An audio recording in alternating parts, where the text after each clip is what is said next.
Good morning students look at this book नैतिक शिक्षा। आज हम पाठ 17 का भाग 2 पढ़ेंगे और 53 पृष्ठ खोलेंगे। बच्चों ये देखिए 53 पृष्ठ।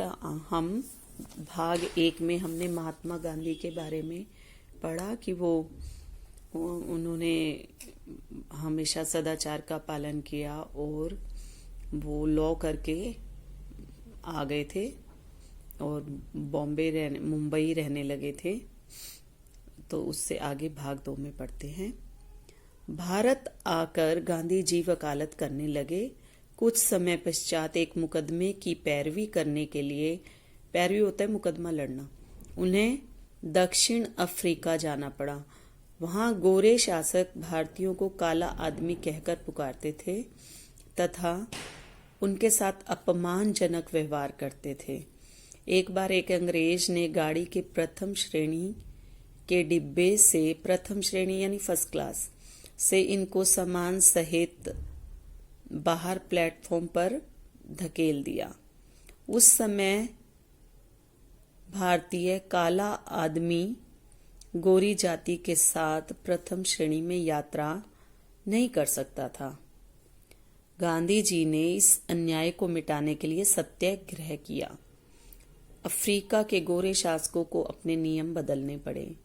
इन सत्याग्रहों की कीर्ति भारत में पहुंची तो यहाँ की जनता में भी जागरण आने लगा।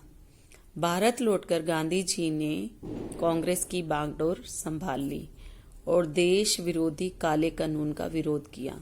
नमक पर टैक्स बढ़ाए जाने पर इन्होंने नमक सत्याग्रह करने के लिए डांडी नाम के स्थान की ओर कूच किया और वहां नमक बनाकर सरकार के काले कानून को जनहित में तोड़ा।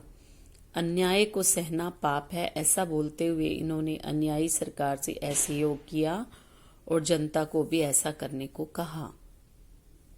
गांधी जी ने लोगों को जगाने के लिए तथा सत्य और अहिंसा की प्रतिष्ठा के लिए अनेक बार उपवास किया, फास्ट को बोलते हैं।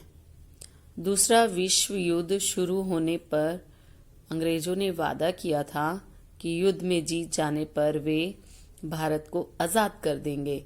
विजय पाने के बाद वे अपने वादे से मुकर गए। गांधी जी ने उन पर विश्वास करके इस युद्ध में अंग्रेजों का साथ दिया था। अंग्रेजों के इस विश्वासघात का गांधी जी को दुख हुआ।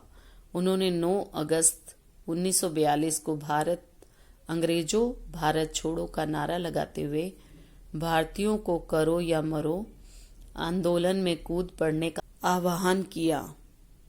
इस आंदोलन में हजारों देशभक्त जेलों में डाल दिए गए, परंतु यह आंदोलन दिन प्रतिदिन बढ़ता ही गया। अंत में विवश होकर अंग्रेजों ने 15 अगस्त 1947 को भारत को 2 भागों में बांट दिया और शासन की बागडोर भारतीयों और पाकिस्तानियों के हाथ में दे दी। इस विभाजन का फल देश के दोनों भागों को सांप्रदायिक दंगों के रूप में भोगना पड़ा। सांप्रदायिक होता है किसी एक जाति विशेष के बारे में। भारत में हुए दंगों को शांत करने के लिए गांधी जी को अनशन करना पड़ा। 30 जनवरी 1948 को जब वे प्रार्थना सभा में सम्मिलित होने के लिए जा रहे थे तो नाथूराम गोडसे ने 3 गोलियां चलाकर उनकी हत्या कर दी। उनकी मृत्यु पर अल्बर्ट आइंस्टाइन ने कहा था कि एक दिन दुनिया यह विश्वास नहीं कर पाएगी कि सचमुच में हार्ड मास का कोई गांधी यहाँ रहता था। बर्नार्ड शॉ के शब्दों में गांधी की हत्या यह दिखाती है कि अधिक अच्छा होना कितना खतरनाक यानी संकटपूर्ण है। तो बच्चों ये भाग 2 में हमने पूरा इस गांधी जी के बारे में, महात्मा गांधी जी के बारे में पढ़ लिया। अब भाग 3 में हम प्रश्नों के उत्तर लिखेंगे।